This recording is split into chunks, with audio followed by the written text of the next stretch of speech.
이순철 우리 선생 너무 고맙습니다. 마지막 수업이라고 이거 와주셨는데 고맙습니다. 오늘 식강이죠, 식강. 정말 문예교실 기준으로는 12강이고 우리 교재 기준으로는 10강입니다. 지난번에 국왕에서는 이야기 시의 유형에 대해서 알려드렸습니다. 10강 이승욱 선생의 현대 시작법에 우리가 교재를 가지고 10강까지 왔습니다. 서정시에도 여러 가지가 있다. 이런 걸 읽어보면 시의 갈래, 개념 이런 것들이 정확하게 우리가 머릿속에 오게 됩니다. 이 장르가 아니라 양식이다. 이런 얘기입니다. 우리가 장르, 문학의 장르 이런 이야기를 많이 합니다. 문학의 장르라 그러면 시, 소설, 그 다음에 희곡, 그렇죠. 그 다음에 수필, 평론, 그걸 갖다가 5대 장르라고 그러고, 평론은 문학이 아니다 해가지고, 또 4대 장르라는 수필까지 가고, 수필도 문학성으로 떠닌다 해서, 막, 시, 소설, 희곡까지도 이야기하기도 하고, 그렇습니다. 정답은 없는데, 대체적으로 그렇습니다. 앞에서는 이야기가 있는 시를 이른바 이야기시라는 용어로 설명하고 그 유형을 살펴봤는데, 이야기시는 엄격하게 말하면 전통적인 의미로서의 서정시가 아니라 서정시의 변주라고 할 수 있다. 이런 뜻입니다. 이야기시는 넓게는 서정시라고 할 수 있지만 좁게 바라본다면 서정시의 변주다. 이렇게 이야기하고 있습니다. 전통적인 서정시는 아니다. 그런 것이죠. 서정시에서 갈라져 나온 갈래다. 이렇게 이야기를 하고 있는 겁니다. 왜냐하면 서정시는 이야기가 아니라 사물이나 자연이나 현실에 대한 정서적 반응을 강조하는 문학 장르이기 때문이고, 이야기 혹은 서사를 강조하는 문학은 고대의 서사시, 중세의 기사나 전설, 민담, 근대 소설 등이 포함되고, 이 서사적이라는 거죠. 우리가 말하는 소설은 이야기의 근대적인 양식일 뿐이다. 다시 말해서 서사적인 요소가 있는 것은 아까 이야기한 대로 근대적으로 본다면 소설에 가까운 어떤 그런 건데, 이게 서정시 쪽으로 편입되니까 이야기시는 일종의 서정시의 변주다. 전통적인 서정시로는 보기는 곤란하다. 그런 뜻입니다.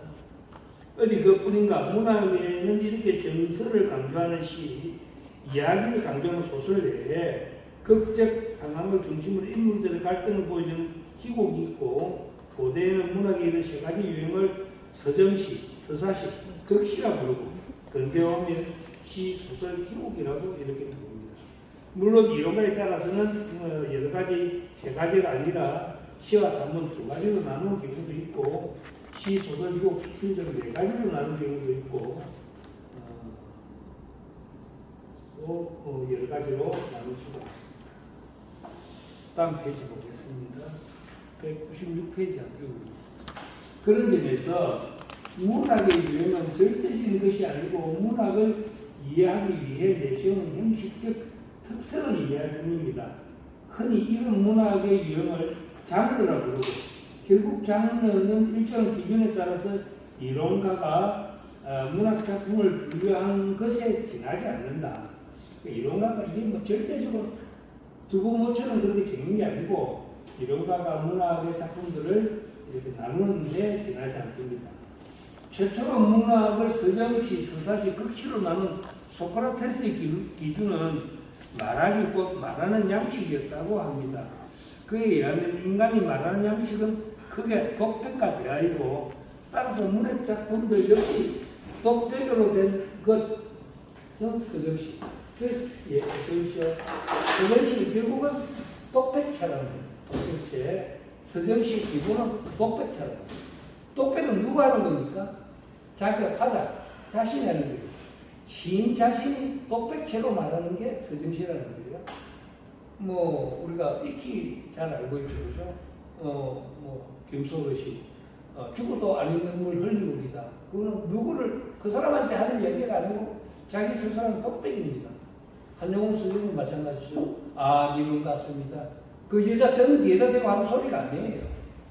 떠나가는 여자 등 뒤에다 하는 소리가 아니고 자기가 자기의 독백을 글로 표현한 거예요. 님은 같지만 나는 님을 보내지 않아서 누구한테 하는 얘기 독백입니다. 시에 서정시의 가장 기본은 독백이라는 거예요. 일기는 독백이라기보다는 주로 기록이죠. 자신의 그 하루의 생활을 담은 기록이고, 시는 독백입니다. 물론 이제 기본이 그렇다는 거고, 상대방을 두고 하는 그런 시도 얼마든지 있죠.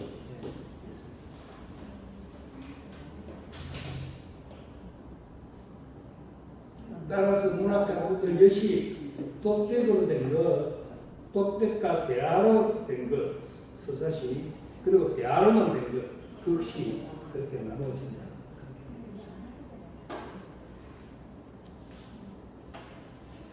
그 다음 중간들은 조금 넘어가도 될 것 같아요.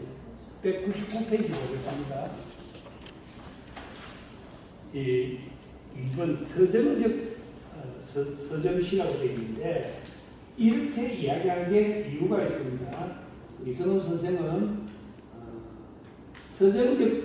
서정시라는 말은 좀 이상하게 들릴지 모르지만 슈타이너의 양식 개념을 적용한 것을 쉽게 말하면 전통적으로 우리가 서정시라고 우리가 주로 지금까지 서정시라고 봤거든요. 순수한 서정시를 의미하고 그런 점에서 전통적 서정시라고 불러도 되는 게 서정시다 이런 얘기입니다.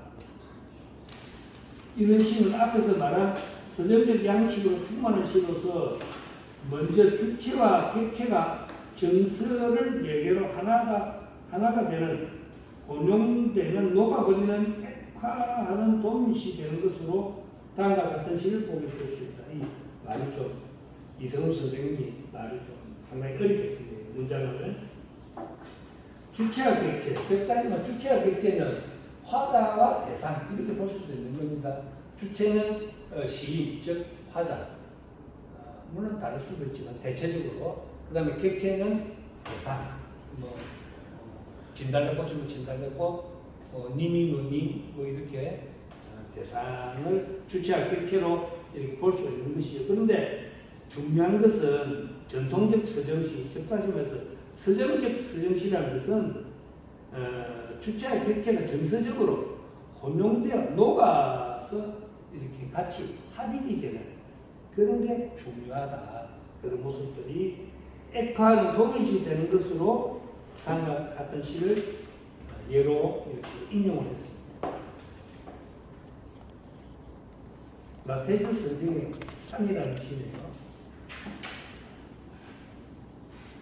어느 분이 한번 읽어주시겠습니까? 예, 읽어주시죠. 선생님. 저는 이 시 춤 먼저 저를 읽어봤는데 참 좋네요. 199페이지에. 네. 내내 구름만 보며 새는 소리만 들으며 물소리에 풀벌레 울음소리에 옷깃이 젖었습니다. 그대의 눈속을 지키다 내가 먼저 그리성 두 눈에 눈을 보였습니다. 나는 그대 마음 알지 못해 망설이다 바람이 되고 그대 내 마음을 짐작 못해 산골짝 숨어 들어오는 물소리들이다. 어느덧 눈을 들면 연전에 임자 없이 익어버린 감나무, 산감나무, 가시 휘도록 빨간 쓰리감, 산의 허리에 감긴 가느다란 아침실 안개여, 그대 비단실 허리띠여, 나태주 산. 예, 나태주의 산입니다.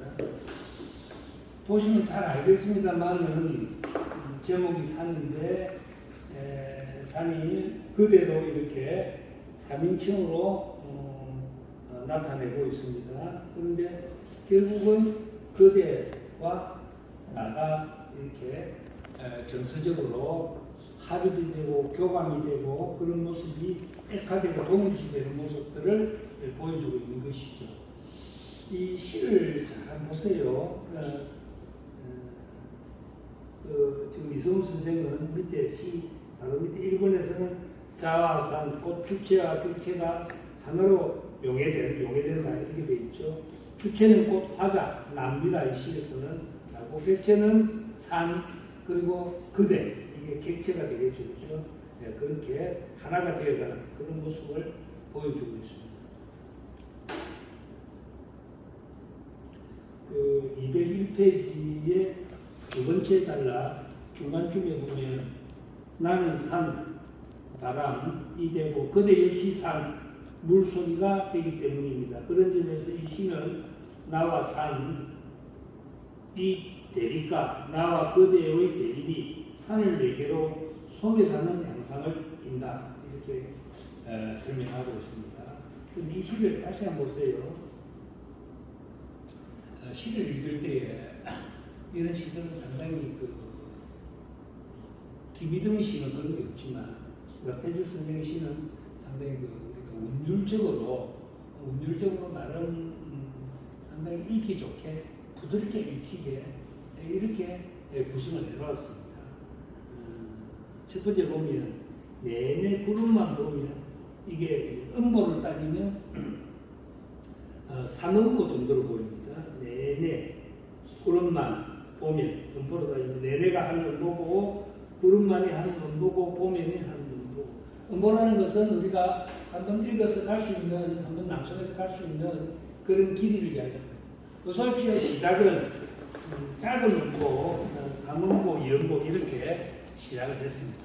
근데 그 다음 보면 또 3음보, 2음보입니다만은 음절 수가 좀 길어지죠. 그죠? 물소리에, 불벌레 울음소리에 꽃깃이 젖었습니다. 역시 물소리에 한 음보, 불벌레 한 음보, 울음소리에 한 음보. 그 다음 행을 보면 그대 눈속을 지키다 내가 먼저 벌써. 이거를 이제 음보로 따지기는 조금 몇 음보인지는 사람마다 다를 수가 있어요. 이걸 몇 음보로 보느냐. 사람마다 연구자마다 다를 수가 있습니다. 다를 수 있지만 대체적으로 그대를 뗀다고 보면 그대 눈속을 하는 걸로 본다 하더라도 지키다 하는 거 보고 내가 먼저 벌써 최소한 한 3절 정도로 이렇게 보입니다. 이리저리 왔다 갔다 한다 하더라도 그 다음에는 두 눈에 눈물 고였습니다. 이게 이제 3음보로 이렇게 되죠. 그죠? 그렇게 보면 그 뒤에서 보면 그 뒤에도 두 번째 연에서도 보면 첫 번째는 짧은 음절로 나오면 3음보 위주로 이렇게 나갑니다. 그대 마음 알지 못해 망설이다 바라기도 3음보죠. 그대 내 마음 짐작 못해 이것도 3음보인데 그 뒤에 딱 보면 이게 음보가 리드미컬하게 또 다시 연결돼 나갑니다. 산골에 숨어 흐르는 물소리에다 최소한 3음보로 본다고 치면 어느덧 눈을 들면 2음보 내지 3음보가 되겠죠. 그죠? 그 다음에는 3음보, 2음보, 4음보, 3음보 이렇게 큰 줄기, 작은 줄기, 큰 음보, 작은 음보 이렇게 세팅되어 있다는 것을 알 수가 있습니다. 이런 것들도 우리가 한번 눈여겨볼 필요가 있는 그런 대목이다. 그렇게 생각이 됩니다. 그 다음에 오른쪽에 조정근의 벼랑끝 제가 읽어보겠습니다. 그대 보고 싶은 마음 죽이려고 산골로 찾아갔더니 떼아니 단풍 같은 눈만 한없이 내려 마음속 캄캄한 자물쇠로 점점 더 벼랑끝만 느꼈습니다. 벼랑끝만 바라보다 걸었습니다. 가다가 꽃을 만나면 마음은 꽃망울 송으로 가라앉아 재와 함께 섞이고 벼랑끝만 바라보며 걸었습니다. 이 벼랑끝을 걷는 이야기인데요. 여기서는 그대가 나오고 그대가 보고 싶은 마음을 이렇게 달래려고 죽이려고 이제 산으로 갔다는 거죠. 그런데 여기서 보면 이 행의 일이 보면요, 산골로 찾아갔더니 통상 제 같으면 깨알이 이걸 사명으로 저 같으면 바꾸거든요. 그대 보고 싶은 마음 죽이려고 산골로 찾아갔더니로 행을 바꿔서 떼아니를 사명으로 보통 저 같다고 그랬습니다. 특히 부사 같은 이런 것들은 이 앞으로 저 같은 행을 바꿔요. 근데 이 시인은 행을 바꾸지 않았어요. 저 같으면 떼아니를 사명으로 바꿔가지고 떼아니 단풍 같은 눈만 한없이 내려. 보통 저 같으면 그렇게 하는데 이 시인은 그렇게 했습니다. 단풍 같은 눈이라는 게 사실 눈은 흰데 그죠? 흰데 단풍 같은 눈이다. 그렇게 보면 또 눈이 이렇게 우리가 미세 확대경으로 보면 육각형이잖아요, 그죠? 그러면 단풍 이파리는 오각형이죠, 그죠? 제가 알고 있는 오각형으로 알고 있는데 하여튼 뾰족뾰족한 게 단풍 이파리 모양의 눈 확대해 보면 그렇게 이미지 매칭을 시킨 것인지 아니면 단풍잎 위에 이제 눈이 올 거 아니에요, 그죠? 오니까 단풍잎 같은 눈, 그러니까 단풍잎인지 눈인지 한 풍경이 되어 있다. 그런 뜻으로 쓰는 건지 그건 알 수가 없습니다. 알 수가 없으나 단풍 같은 눈, 색다르고 재밌죠, 그죠? 이런 모습도 상당히 좋게 느껴집니다. 한없이 내려 마음속 캄캄한 잠새로 점점 더 변할 것만 느꼈다는 거죠. 눈이 한없이 내려가지고 마음속은 마음을 죽이러 갔는데 잠새로 점점 더 변할 것 같은 어떤 그런 막다른 길 같은 그런 느낌을 계속 받았다는 것이. 변할 것만 바라보고 걷고 가다가 풀을 만나면 꽃을 만나면 꽃망울 속으로 가라앉아 마음이 꽃망울 속으로 가라앉았다는 거예요. 그래서 죄와 함께 섞이고 죄라는 것은 모두 타고나는 게 죄가 되는 거죠. 죄랄 것만 바라보는 거예요. 그러니까 이 죄라는 이미지가 상당히 뭐라 그러나 어떤 최후의 죄라는 게 최후의 그 모습 아니겠습니까? 그 정도로 깊은 그런 것을 강조하는 뜻으로 죄와 함께 이렇게 이게 이제 이성훈 선생님이 이 죄에 대한 어떤 느낌을 이야기해 놨을 거예요. 나태주가 그대에 대한 비애를 매개로 자화와 산이 하나가 되는 과정을 보여주었다면 나태주 선생님 그렇죠. 조정근은 그대에 대한 갈증, 갈망, 그리움을 매개로 자연과 만나 하나가 되는 과정을 노래했다. 그러나 이 시에서 읽을 수 있는 주체와 객체의 본용, 액화, 유동은 물의 이미지가 아니고 죄의 이미지로 나타나고 그런 점에서 정서적 액화가 아니라 죄가 되어 소멸하는 양상이다.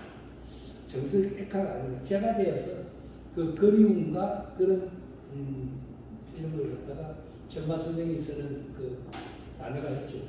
선생님 시에 대한 배경은 여기 그 단풍 같은 눈만 한없이 내는데 가다가 그런 것을 왜 읽고 무슨 뜻으로 꽃을 네, 잠깐만 같이 얘기해 봅시다. 우리가 정마 선생님 좋아하는 그거를 애련이라는 정마 선생님 좋아하는 이 시어가 있는데 그 애련이 결국은 이 에카 물의 이미지로 이렇게 합일이 되는 게 아니라 죄로서 같이 애련과 같이 소멸해버리는 이런 느낌의 조중근 선생의 시라고 할 수 있겠고 아까 질문이 어떤 거였죠? 잠깐만요. 신월선 배경이 눈이 sun내리는 산을 가는데 갑자기 벼락에서 꽃을 만난다는 의미가 벼락을 바라보며 걸었는데 가다가 꽃을 만나면 마음은 꽃마음 속으로 가라앉아 죄와 함께 섞이고 벼락 것만 바라보며 걸었습니다. 이제 이런 것들은 사실은 이제 우리가 시가 완전히 명쾌하게 완전히 읽히는 독자한테 아주 그대로 이렇게 전달되는 그런 것보다는 약간 숨은 뜻이나 또는 개인의 어떤 결국은 이게 이제 아까 서정시가 독백의 형태라 그랬고 그러면 결국은 독백을 우리가 이제 독자들 입장에서는 추정, 유추, 느낌 뭐 이렇게 할 수밖에 없어요. 그러나 여기서 이 꽃은 지금 이제 이 계절은 겨울로 보입니다. 눈이 하늘이 내리으니까 마음속은 자물쇠로 잠겨진 것처럼 딱딱하니 딱 잠겨져 있죠. 점점 더 변할 것처럼 그렇게 마음은 그렇게 느껴집니다. 그 이유는 뭡니까? 그대가 보고 싶은 마음을 죽이려고 하지만 결국 못 죽인 것이죠. 그죠? 못 죽인 것이고 에덴이 속에서 부글부글 끓고 있는 겁니다. 끓고 있는 건데 가다가 꽃을 만나면 결국 이 꽃과 함께 재가 되는 것이죠. 그죠? 꽃을 만나면 꽃마을 속으로 들어가서 가라앉아 재활돼서 함께 섞이고 이렇게 돼 있지 않습니까? 그죠? 네, 그렇게 돼 있습니다. 꽃을 만나면 겨울에 꽃이 그렇게 있기가 좀 드물죠. 사실은 아마 이 꽃을 만나는 것은 어떤 그대 보고 싶은 그대의 어떤 정서적인 분신이 아닐까. 뭐 저는 그렇게 느낍니다. 헛것을 받겠죠. 이걸 이 시를 가지고 이걸 시험으로서 여기서 꽃이 뭘 나타내느냐, 1번 이렇게 시험치기 그런 건 아니고 우리가 느끼게 사람마다 느끼는 건 자유입니다. 다만 제가 이야기하는 제 느낌을 이야기하는 거고 제 생각에는 꽃이 결국은 이 지금 화자 시인과 함께 제가 돼서 섞인다 그랬으니까 이 꽃을 누겼습니다. 결국은 그대를 보고 싶어하는 애련의 상징적인 모티브다. 그렇게 저는 그렇게 느낍니다. 여러분은 어떻게 느끼시고 자유입니다. 제 개인 생각은 그렇게 느껴지네요.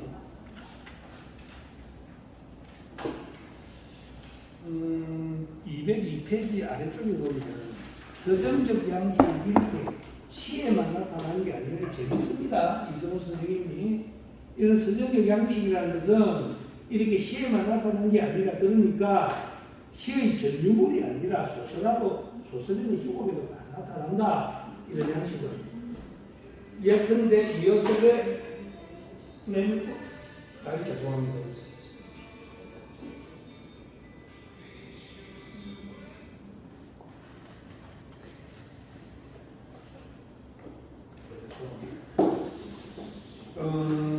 이어석의 메밀꽃 필무렵 방순의 소나기 같은 소설은 서사성보다는 서정성이 강하고 희곡의 경우에도 편지 희곡이 그렇다. 이런 여론입니다. 여기서 이제 황순의 소나기 부분을 인용했죠. 그 유명한 소나기에 대해서는 모르실 분이 아마 없을 겁니다. 이 바보 조약돌이 날아왔고 소녀는 저도 모르게 벌떡 일어났고 단발머리를 앞으로 있는 소녀가 막 달립니다. 갈 때 발과 사이로 들었습니다.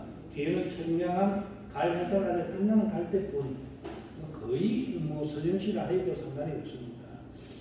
저 같은 경우는 이제 이렇게 서정성이 수필도 대부분 수필도 서정 수필이죠. 우리가 수필을 이야기하면 서양의 에세이라는 용어는 이제 약간 논리성이 있는 수필. 우리가 그걸 갖다가 중수필이라는 약간 무거운 수필, 딱딱한 수필, 논리를 위주로 하는 논술문에 가까운 그런 수필. 그런 거를 주로 써요. 특히 외국 대학에 가면 에세이를 많이 쓰죠. 국문학과에서 에세이 쓰는 게 아니라 이제 어떤 공학 이런 뭐든 간에 여기 가는 에세이를 많이 쓰게 됩니다. 그런 에세이들이 논문은 이제 아주 학술적인 거고 에세이는 자기 이제 개별적인 건데 논술성이 강한 그런 걸 에세이라고 합니다. 우리나라의 수필은 서정 수필을 수필이라 그러고 그걸 에세이와 구분하기 위해서 서정 수필 또는 에세이를 무골 중자 중수필이라 그러면 서정 수필을 연수필, 부드러울 연자 연수필, 경수필, 가벨 경자 경수필 이렇게 씁니다. 또는 뭐 영어로는 이제 미셀러니 그렇게 부르죠. 그래서 저 같은 경우는 이제 수필 속에서도 좋은 게 있으면 그거를 따가지고 이렇게 시를 또 만들고, 또 시도 좀 좋은 감흥이 좀 짧다 그러면 그걸 다 확대해서 또 수필로 또 만들고 그렇게 많이 합니다. 방술련의 소설도 보면 상당히 시적이죠.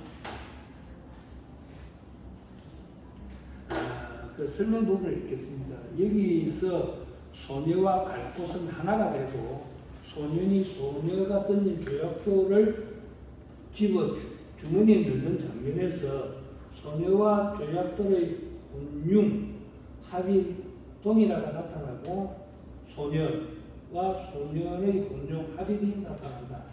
이런 정서적 합의된 사랑을 얘기로 한다.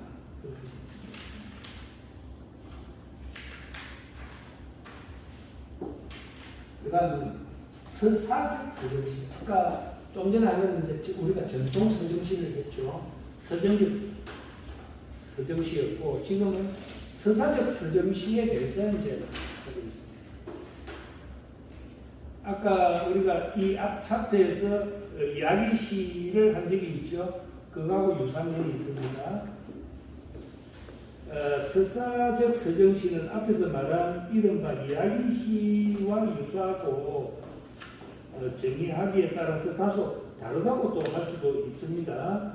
유사하다는 것은 객체, 꼭 세계에 대한 서술이나 서사가 드러나는 점이고, 다소 다르다는 것은 이야기시를 포함한 단순한 특성만을 강조한다면 이 서사적 서정시는 이른바 서사성이 강조되고, 그것은 슈타이거가 말한 서사적 양식의 특성을 요구합니다. 말하자면 단순한 이야기를 강조하는 게 아니고 객체를 인식하는 태도가 중요하다. 적당히 말해서 이 이야기시는 스토리가 중요해서 그 스토리가 어떤 형태인지가 적당히 말해서 그 스토리가 독백성이라도 이야기시 범주에 들어간다는 것이죠.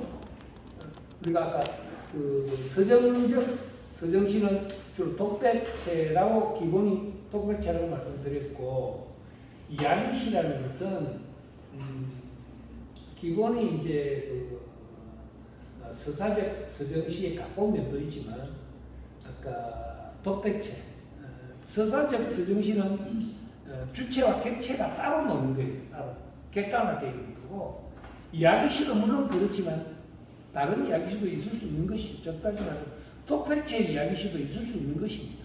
그렇기 때문에 은밀하게 보면 같지는 않다. 그런 뜻입니다. 여기서 말하는 서사적 서정시는 이른바 서사성이 강조하고, 슈타이거가 말하는 서사적 양식의 특성을 요구합니다. 말하자면 단순히 이야기를 강조하는 것이고 객체를 인식하는 태도가 중요하다고 했죠. 서사적 양식은 주체와 객체가, 주체라는 것, 주체가 나주, 하자고, 객체는 적상입니다.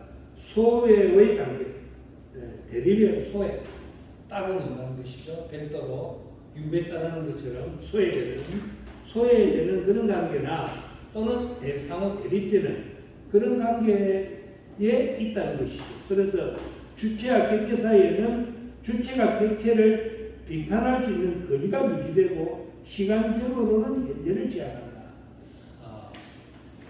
주체와 객체가 따로 노는 거예요. 주체가 객체가 거리를 두면서 하는 그런 게 서사적인 서정시다. 여기 이제 강태준 선생님의 몸 바뀐 사람들이라는 시가 있네요.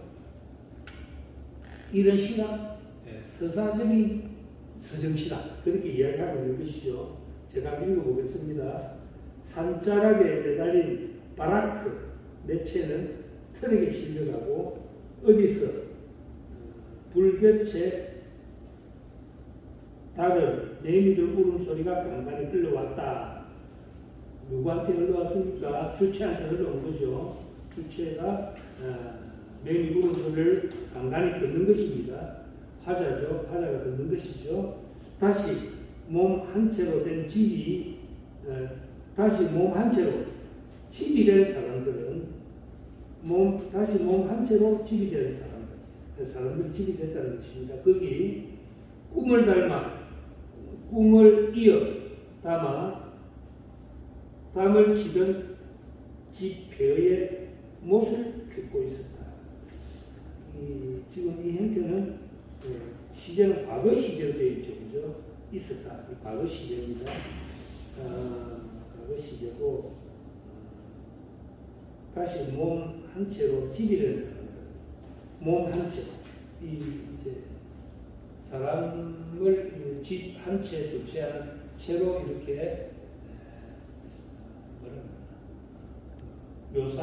유사하게 이렇게 표현해서 몸 한 채, 사람 몸을 이야기하는 것이죠. 몸 한 채로 그대로 집이 된 사람. 그게 꿈을 담아 담을 치던 집회에서 그 집이 이제 폐허가 된 겁니다. 다시 몸 한 채로. 그러니까 집이 지금 바라크라는 임시주택이 트럭에 실려 나가버렸어요. 빈 공터입니다. 빈 공터에 그 사람들이 있었는데 남은 사람들이 몸 하나로 집 한 채가 됐다는 거예요. 몸 하나로. 거기에 꿈을 이어 담을 치던 그 빈태 폐허 속에서 못을 주고 있었다. 그들은 구부러진 못 하나에도 집이 보인다. 그들은 구부러진 못 하나에도 집이 보인다. 집이 얼마나 집의 그 중요성 그런 걸 이야기하는 것 같습니다. 걸린 마음에 무수히 못을 박으며 또 거기 발통이 나간 세발 자전거를 모는 아이들 옆에서 아이들을 바라보고 몇 번 더 마음에 못을 지른다. 그 이제 못의 이미지가 이제 쭉 나옵니다. 마음에 못을 지르는 것이죠. 걸린 마음 속에 자기 자신의 마음속에 못을 받고 또 세발 자전거 아이들 옆에서 바라보고 한 번 더 마음에 못을 두 번씩이나 자기 자신을 담는 겁니다. 참 안타까운 사람이죠. 제목은 몸 바뀐 사람들. 몸이 바뀐다는 것이죠. 제 해석이 좀 짧을지 모르겠습니다. 우선 이 저자의 이 시 해설을 좀 읽어보겠습니다. 이 시는 객체에 대한 주체의 정서적 반응이 극도로 억제되고 시인은 산자락에 매달린 바라크 매체가 흘리는 과정을 묘사를 하고 있답니다. 시인은 어디 있는가? 나태주는 산에서 구름을 바라보지만 물소리, 불벌레 울음소리에 옥신을 젖는다고 노래하고 따라서 그는 거리를 두고 산을 보는 게 아니라 산과 하나가 된다는 것이죠. 그는 이 시의 경우 감태주는 흘리는 바라크 앞에 곁에 가까이 있는 게 아니고 혹은 흘리는 바라크 속에 있는 게 아니라 바라크와 일정한 거리를 유지하고 이 거리가 객체 곧 흘리는 바라크에 대한 비판적 시각을 확보한다. 그렇습니다. 그러니까 그 거리를 두고 이렇게 객관적으로 서술을 하고 있다는 것이죠. 그 서술을 하는데 다만 거기에 서사적인 스토리가 있어주는 이게 서사적 서정시다. 이렇게 되고 이렇게 주체와 객체 사이가 이렇게 거리를 둬야 되는데 이야기시 같은 경우는 거리를 안 두는 이야기시도 있을 수 있다. 그렇기 때문에 이야기시하고 서사적 서정시하고는 약간의 비슷한 유형이지만 개념적으로 차이가 날 수가 있다. 그런 뜻입니다.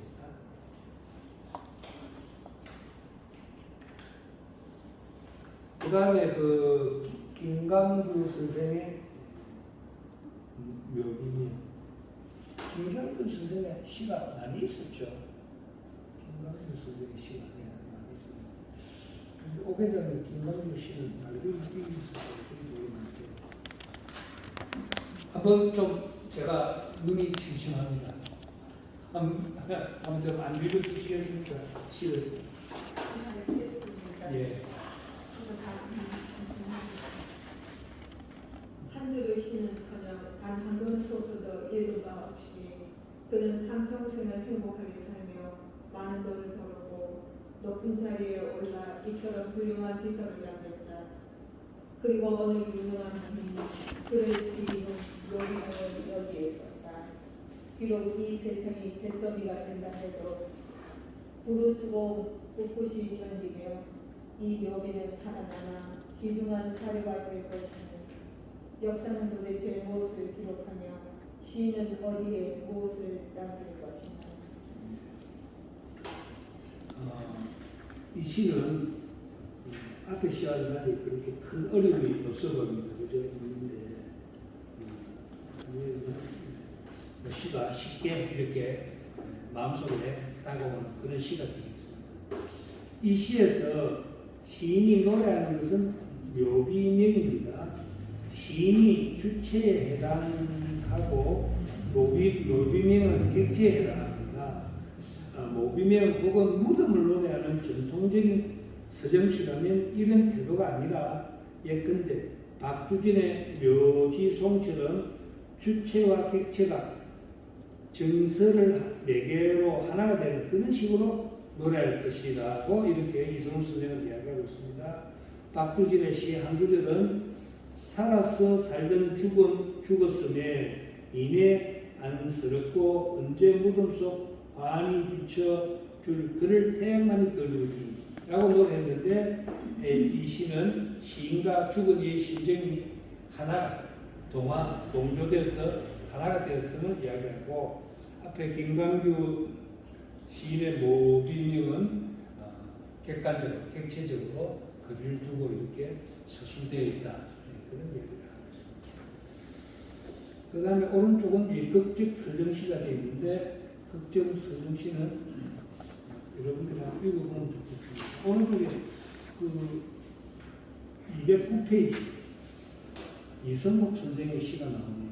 이성복 선생의 시. 저도 이성복 선생의 시가 몇 편 있었는데 이 시가 아니고 다른 시였습니다. 극적 서정시는 조금 이성복 선생의 시 한번 볼까요? 어떻습니까? 한번 읽어주시죠. 네. 어떤 싸움의 기록? 이성복 어떤 싸움의 기록. 그는 아버지의 다리를 잡고 개새끼 건방진 자식하며 비틀거리며 아버지의 샤스를 찢어발리고 아버지는 주먹을 휘둘러 그의 얼굴을 내려쳤지만 나는 보고만 있었다. 그는 또 누나를 부라리며 이 씨발놈아 비겁한 놈아 하며 아버지의 팔을 꺾었고 아버지는 겨우 그의 모가지를 문 밖으로 밀쳐냈다. 나는 보고만 있었다. 그는 신발 신은 채 마루로 다시 기어올라 술병을 지켜들고 아버지를 내리 찍으려 할 때 어머니와 큰 누나, 작은 누나의 두 명, 나는 앞으로 걸어 나갔다. 그의 땀 냄새, 술 냄새를 맡으며 그를 똑바로 쳐다보면서 소리 질렀다. 죽여버릴 테라. 법도 모르는 놈, 나는 개처럼 울부짖었다. 죽여버릴 테라. 별은 안 보이고 갸웃이 열린 눈으로 사람들의 얼굴이 나일락 꽃처럼 반짝였다. 나는 또 한 번 소리 질렀다. 어떻습니까 느낌이? 낭독도 참 잘해주셨어요. 그 상황이 이렇게 이미지가 이때 상황이 이렇게 잘 드러나는 거예요. 확 다가오죠. 네. 네. 어떻게 보면 시가 이렇게 쉬운데 잘 안 쓰집니다. 여러분들도 그렇지만 저도 참 그렇습니다. 남의 시를 보면 참 쉬워 보여요. 이는 어떤 장면을 지금 그리고 있는 것이죠. 아주 시는 쉽습니다. 싸움이 나는데 아버지가 멱살 잡히고 내 누나가 그는 보고만 있었고 맨 마지막에 이제 그렇게 했다. 별거 아닌데 그것도 같은데 그럴 때는 자기가 좋아하는 좋은 시인, 좋아하는 시인들 있지 않습니까? 시를 우리 오게 된 점 너무 많이 읽어도 안 좋아요. 많이 읽으면 머리가 분열증이 일어나가지고 시간 안 맞아요. 돼요. 분열증 일났어요. 자기가 좋아하는 시인 한 서너 사람을 다 꼽아가지고 읽고 그 사람만 좋아해요. 팬십 있죠, 팬십. 팬십. 좋아해가지고 읽고 거기를 자꾸 언뜻 흉내내지. 필사. 예, 필사, 흉내내기. 그거를 많이 써요. 결국은 뭐 우리 노래하는 가수들도 아마 그럴 거예요. 자기 좋아하는 롤 모델이 있으면 예를 들어 나는 뭐 조용필이다. 그럼 조용필 노래를 조용필이처럼 자꾸 따라 부르기를 하고 그러지 않겠습니까? 그런 것처럼 시도 마찬가지예요. 누구나 다 그렇습니다. 따라하는 거 전혀 부끄러운 게 아니에요. 다 그렇게 해서 자기 그 글을 익히고 하는 겁니다. 그럼 그러면 오늘 허수경 김희덕이 저는 사실 개인적으로 허수경 선생 시인이 기차를 간다. 이 시가 난 제일 좋다고 생각해요. 이 시는 소개한 적이 있나요? 없습니다. 언제나 소개한 적이 있나요? 허수경 선생은 64년생인데 유통이 기차를 간다. 이 시가 좋아요. 제가 참 좋아합니다. 안 읽어보겠습니다. 기차는 지나가고 밤꽃은 지네 지고 밤꽃은 지고 꽃자리도 지네 나보다 더 그리운 것도 하지만 나는 났네 기차는 가네 내 몸속에 들어온 너의 몸을 추억하는 그리운 것들은 그리움들끼리 몸이 먼저 담아있었구나. 그렇습니다. 짧은 시인데 참 좋아요.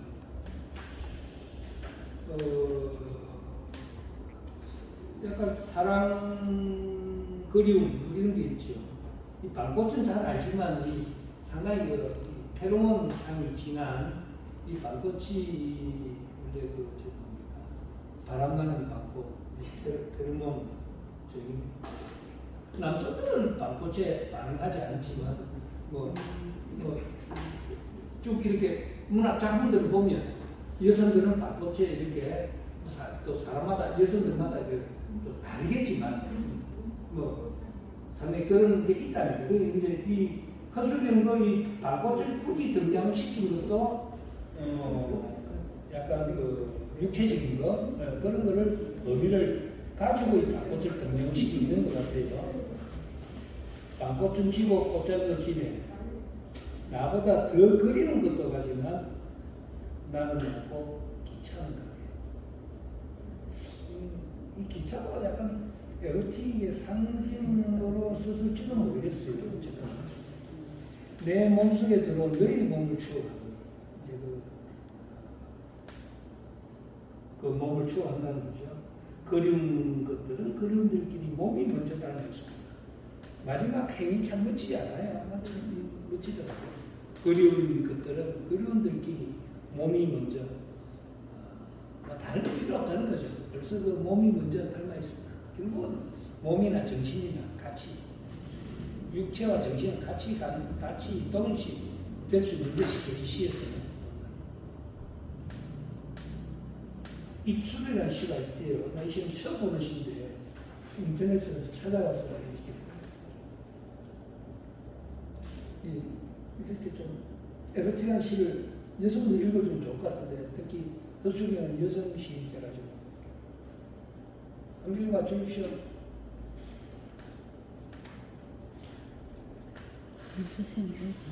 너의 입술이 나의 괴로웠다. 너는 세기말이라고 했다. 나의 입술이 내 보론저리를 지나갔다. 나는 세기초라고 했다. 그때 우리의 입김이 우리를 흐렸다. 너의 입술이 내 눈썹을 지나가자 하얀 당나귀 한 마리가 서로를 긋고 있었다. 나의 입술이 너의 귀 언저리를 지나가자 검은 당나귀 한 마리가 석유발을 긋고 있었다. 바람이 불었다. 거리에 모든 쓰레기를 몰고 가는 바람. 너의 입술이 내 가슴에 멈췄다. 너의 입술이 내 심장을 멈춰있다. 너의 입술이 내 여성을 지나갔다. 나의 입술이 내 남성을 지나갔다. 그때 우리의 손은 얼어붙었다. 말하지 않았다. 입술만 있었다. 시 좋지 않아요? 네. 엄청 좋아요. 끝부분 맨 마지막 행이 너무 좋은데 네. 말하지 않았다. 입술만 있었다. 너무 좋다.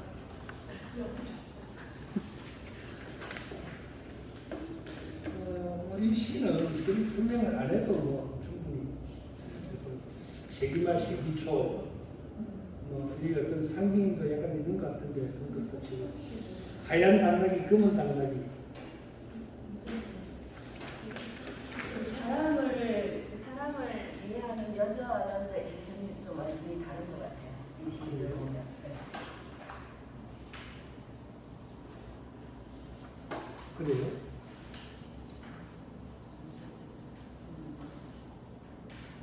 남자 느낌하고 여자 느낌 여자가 생각하는 사랑의 관념하고 남자가 생각하는 사랑의 관념이 그럼 이 시는 약간 여성적인 관점에서 물론 뭐 김이등 씨가 여성이 네, 귀찮은 남자에서 보면 귀찮은 약간 남성인 것 같고 아 네, 맞아. 그리고 남아있는 사람은 여자를 약간 예. 그렇죠. 호순이가 자기는 남아있다 그랬으니까.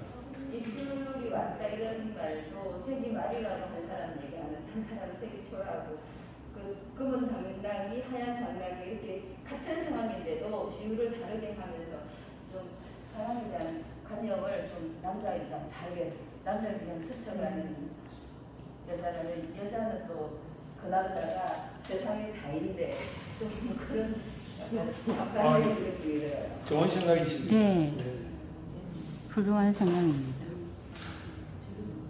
세기말 세기초로 대비시키고 하얀 당나귀, 검은 당나귀 네. 대비시키고. 예.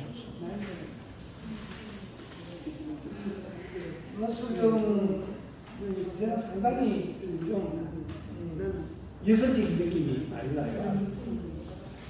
우리 진주에 왜 오늘 내가 이 마지막 시간에 이런 거 뽑았냐 그러면 우리 각각 진주에 있는 여자 시인 허수경과 김이듬은 알아두는 게 좋겠다 싶어서 뽑았습니다. 경남을 대표하는 시인들일 거예요. 뭐 그럴 그분들이. 수 있죠. 예. 김이듬 전국을 선생은 쳐도 상을 그렇고. 받았습니다. 거의 뭐 휩쓸다시피 했어요. 그 뭐 국제적인 상도 받았고 김춘수 상도 받았고 통영 문학상 뭐 등등 상을 받았습니다.